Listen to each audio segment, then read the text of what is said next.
Coffee Geeks, what up? Another coffee. This tasting video coming a little late. My apologies.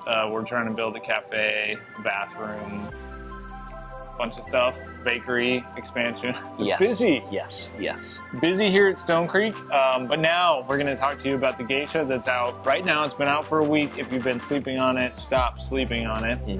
Anaerobic honey Gesha from Costa Rica. Las Tobobas farm. Yep.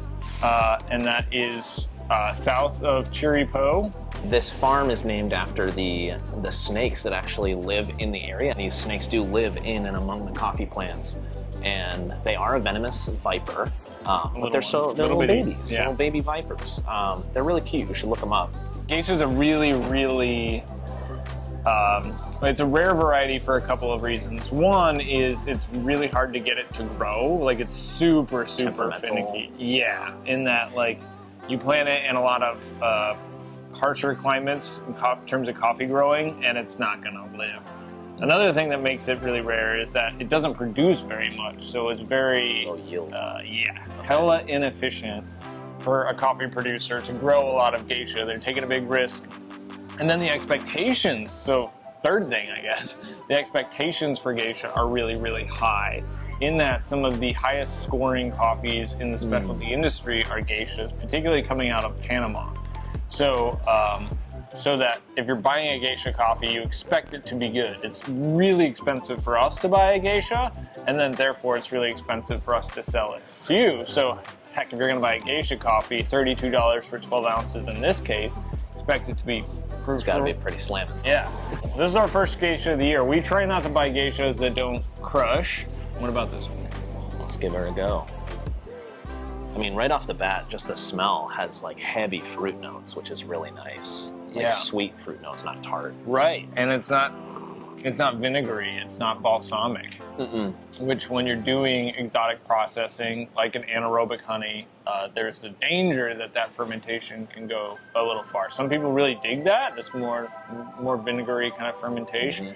We probably don't want to get that in our Gesha, because there's so much like uniqueness, delicate florality, presence in the variety if you process it well. You don't want to cover all that up with this heavy fermentation. So Eric in particular, he likes to buy washed Geshas because he wants, you know, the juiciness, the delicateness, crispness, that's a good way of putting it, versus adding a bunch of fermenty flavors. But to your point, this is so balanced. Yeah, I mean, when I think about the Geshas that I've had before, like, they do have that florality, they have that pop, and this kind of brings in this undertone of, like, I can't think of any other word other than like quenching. Like, it doesn't leave you drying. It kind of leaves you like full. Like, you don't feel like you're missing anything when you're drinking this.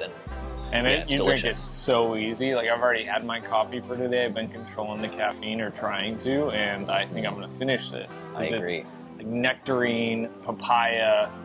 I mean, it's not creamy, but it is like, it's like drinking apple juice. Yeah. It's kind of what it is. Like honey crisp apple. Too. Yeah, I feel like this is a meditative coffee experience. Like, if you get a good brew, you did a great job on this one, by the way.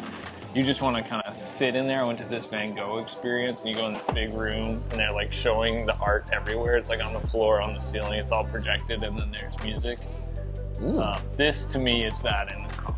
Yeah, something that you can sip on slowly, as they say. Dwell in, linger in. Just embody. Loiter. Loitering.